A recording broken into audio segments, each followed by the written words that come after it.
Meine lieben Fly-Fans, für die, die es nicht wussten, bevor es jetzt losgeht, man konnte sich bewerben als Streamer-Partner für die FWC 2025. Und heute an diesem Tag wurden die Partner-Streamer, die dann angenommen wurden, vorgestellt. Und das war um 7:50 Uhr heute, das war schon relativ früh. Leider konnte ich es nicht live irgendwie mit euch teilen. Hätte ich gerne gemacht, da ich mich wirklich sehr gefreut habe. Und um es so cringe wie möglich zu machen, zeige ich euch jetzt ganz kurz, wie das abgelaufen ist. Also ich saß auf Arbeit um 7:50 Uhr, der pünktliche Max, früh schon auf, um zu arbeiten und zu schaffen. Kappa. Und dann gucke ich irgendwann so ahnungslos auf mein Handy. Nein, nicht Arbeitszeitbetrug oder so, sondern das lag da einfach so. Dann gucke ich schon so, Max GZ. Ich dachte mir so, oh, ein Announcement. Dann dachte ich mir so, oh, ein Announcement. Und dann habe ich mich sehr gefreut. Ja, ich bin aufgestanden und habe diesen gemacht. Und noch ein paar andere Sachen und so, aber ich denke, der Cringe-Balken ist jetzt schon ziemlich weit vorangeschritten. Und ja, ich freue mich sehr. Man steht ja hier, dass man dann den schreiben soll. Das habe ich bereits auch schon gemacht. Und ich habe sogar schon, haltet euch fest, eine Antwort bekommen. Ich hoffe mal, solange wie ich jetzt hier nicht direkt jetzt noch irgendwas rechtslinienmäßig habe, dass ich euch so ein bisschen einfach erzähle, was so jetzt damit so passiert in diesem Partner-Streamer-Programm. Bis jetzt war die Antwort dann, die wirklich sehr schnell kam, innerhalb von einer halben Stunde oder sowas. Ja, dass ich einen Streaming-Zeitplan erstellen soll und den es mitteilen soll, um dann weiter so den Vorgang von dem 1. bis zum 18. Oktober mit denen besprechen zu können. Erstmal auf Mikrofon gerotzt. Und das werde ich dann natürlich jetzt machen, am Wochenende ein bisschen ausarbeiten, wie genau, wo ich fest streamen kann und sowas alles. Ja, und dann geht die Reise los. Ich freue mich auf jeden Fall sehr, offiziell mit denen zusammenarbeiten zu dürfen, jedenfalls mit dem Publisher We Made Connect jetzt in dem Fall.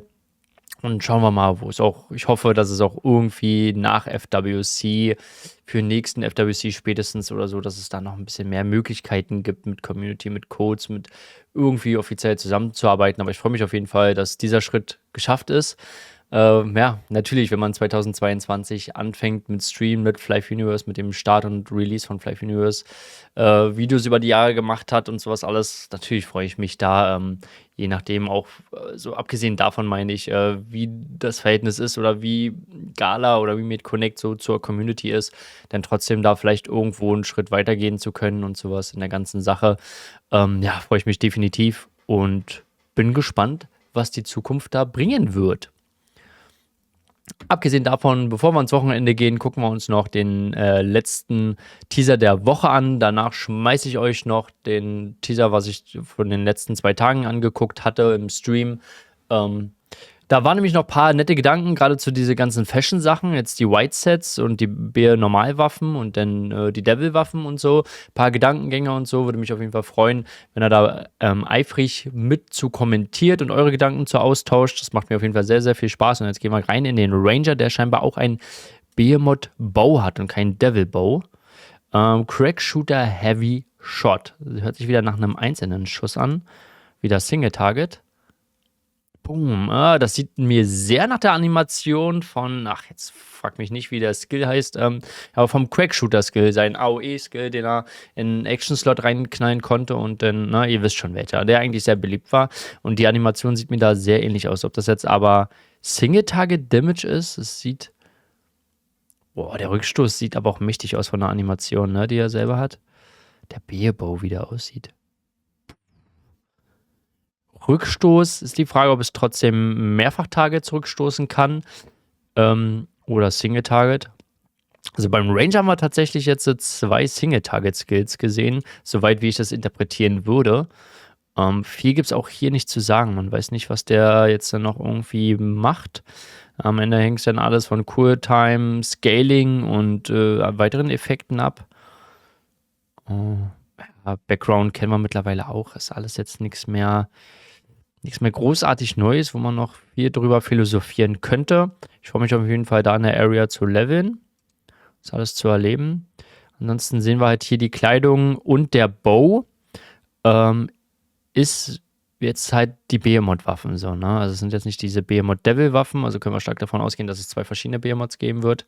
Ich bin auf jeden Fall sehr gespannt, wie das Ganze dann aussehen wird. Ob einer die normalen Behemoth-Waffen haben und weiße Sets, verschiedene Effekte und dann gibt es die Dark-Sets und Dark Devil-Waffen mit anderen Effekten.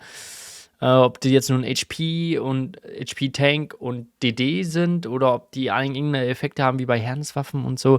Wird es noch Giants geben mit nochmal eigenen Waffen und sowas alles, wie bei Korall? Das sind natürlich alles Fragen, die noch ausbleiben. Ansonsten ist jetzt hier eigentlich nicht viel zu interpretieren, würde ich sagen. Ja, da schmeiße ich euch nochmal ein bisschen, da habe ich noch drüber philosophiert mit dem Chat, mit der Community, über die anderen Skills. Da schmeiße ich euch mal jetzt rein. Achso, siehst du, wir haben immer noch nicht, ich habe mir immer noch nicht den Skill angeguckt.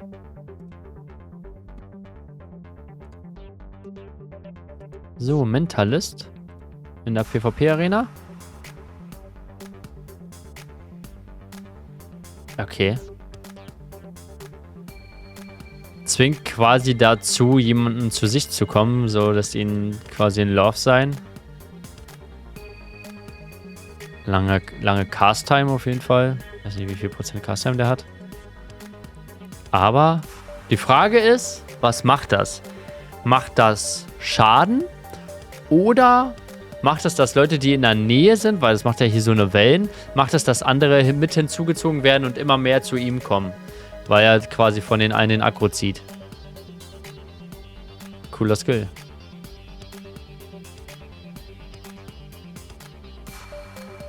Ja, ist halt die Frage, ne? Macht das jetzt Schaden? Oder zieht es die Leute ran? Das ist genau das gleiche Wappen wie beim RM, ne?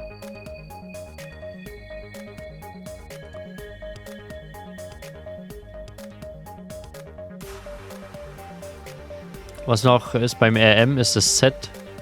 Was ist das für ein weißes Set? Ist das ein CS-Set? Sieht ja nicht aus wie das Wild-Set. Das Wild-Set war... der Wild-Set. Nicht wie das Behemoth-Set.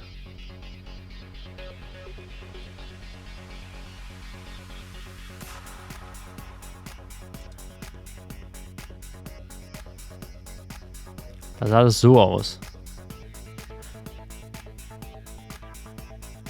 Sieht einfach aus wie eine weiße Version davon.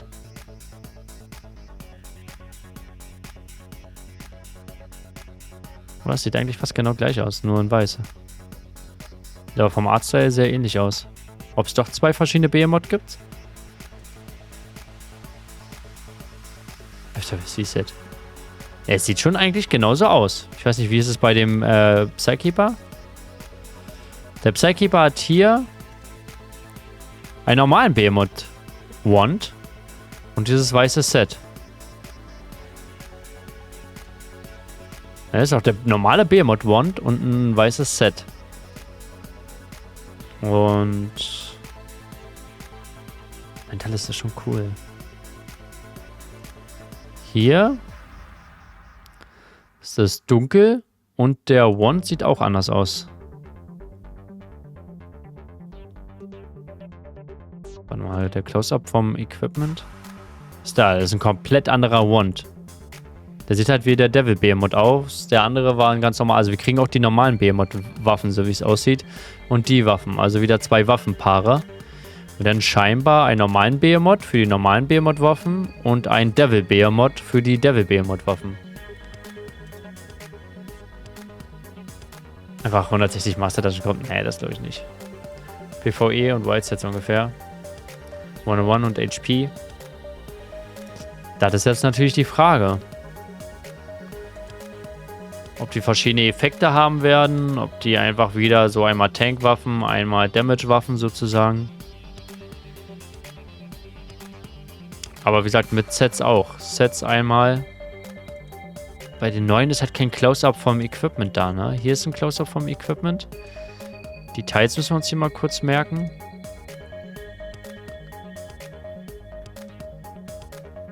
Details beim Mentalist. Der da auch so ein gleich. Das sieht man halt hier nicht so. Aber es sieht eigentlich schon fast aus wie die kompletten gleichen Sets. Schwer hier zu sagen bei der Qualität.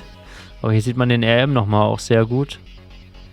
Sieht halt aus wie fast die gleichen Sets, bloß halt einfach anders recolored. Also, dass man halt wirklich davon ausgehen kann, dass es 2 verschiedene Behemoths gibt, die 2 verschiedene Waffen und Sets droppen. Würde ich jetzt erstmal so interpretieren, ne? Lilith Gaze. Okay. Ja, cooler Skill auf jeden Fall. Wie gesagt, das ist nur die Frage, was er jetzt genau macht. Ob er mit anderen pullt, die in die Nähe kommen, oder ob er anderen Schaden zufügt. Aber auf jeden Fall scheint Mentalist krass OP weiterhin mit AOE zu sein. Was, glaube ich, kaum eine andere Klasse ihm nachsteht, weil Elementor haben wir ja gesehen, geht eher bei dem anderen Skill auf 101, da warten wir ja noch auf einen neuen. Aber wenn man jetzt hier den anguckt, Mensch, dann gucken wir halt im Browser, wenn es nicht geht. Hier ist es ja auch ein AOE-Skill, ne? Ein heftiger AOE-Schaden. Das andere scheint entweder ein Pull-Skill zu sein oder halt auch AOE-Schaden. Währenddessen beim Elementor war das ja 101, ne? Oder? Ne, das war stimmt nach vorne Gebäsche. Elementarer Feuerschaden nach vorne, stimmt. Ne, es hat auch AOE-Effekte gehabt, so ein bisschen. Ja, interessant auf jeden Fall, interessant. Wie so Holy Set und Demon Set, genau. Es sieht aus wie so Holy Waffen, Holy Set und Demon. Inwiefern das sich jetzt unterscheidet, ob wirklich Tank und DD oder das vielleicht auch einfach eigene Effekte hat, wie die Hernes-Waffen und so, das ist jetzt natürlich dann die Frage, ne? Aber da hast du auf jeden Fall ein bisschen mehr Auswahl, was du denn farmen kannst. Weil du ja das nicht alles dann scheinbar von einem Boss kriegst, sondern halt von 2, ne? Du hast einmal den Demon, God of Death, Demonic Anku. Das sieht schon geil aus. Ich freue mich schon, da zu farmen. Hoffentlich ist der Jester brauchbar, den ich dann habe. Main Server. Und dann hast du halt noch den God of Death Blazing Anku und God of Death Demon Anku. Die dann auch. Ich denke mal, dass der einfacher ist. Der andere schwieriger. Glaube ich zumindest. Das sieht schon geil aus. Sieht schon richtig geil aus. Freue ich mich schon drauf. Jetzt von der Shiro nochmal so ein bisschen das Konzept. Ja. Naja. So viel dazu. Sieht wie ein Charme aus. Also der Gegner läuft einfach zu dir, ohne irgendwas machen zu können. Aber da kommt ja so eine Wellen. Also es sieht für mich schon so aus, dass es nicht nur ein Charme ist, sondern dass da noch mehr passieren kann, wenn andere in der Nähe sind, ne? Also ja, ist ein Charme, so, ne? Aber wie gesagt, hier durch diese Druckwellen könnte ich mir halt vorstellen, dass entweder das andere ansteckt oder halt Schaden macht. Ansonsten könnte man diese Druckwellen ja auch einfach weglassen, so. Finde ich. So, dann könntest du das halt so wegmachen und einfach nur, dass er so, ja, voller Lauf halt zu dir rennt. Ich könnte mir aber gut vorstellen, damit es halt nochmal so ein Collect ist oder sowas, dass du es auf einen rauf machen kannst und das andere ansteckt. Das dann halt, ja, das ist halt so ein typischer Collector-Skill ist, so, ne? Ja, ob das jetzt nun besser ist als der 75er-Skill für Hit and Run, womit du sowieso alle AOE-mäßig collecten kannst, ohne irgendeinen Cooldown und so, keine Ahnung. Aber für PvP bestimmt ganz geil. Halt irgendwelchen, der kann halt nichts machen, ne? Kann nicht wegspringen und nicht irgendwie so, du kannst ihn halt besser locken, ne? Mit Stunts und dann halt den wieder zu dir ziehen, zu dir pullen und sowas. Gerade wenn du sogar das noch auf eine größere Gruppe machen kannst oder sowas, das ist schon mächtig, ne? Aber die Cast-Time sieht jetzt hier erstmal relativ lange aus. Aber ist natürlich auch die Frage, wie viel Cast-Time der natürlich hat.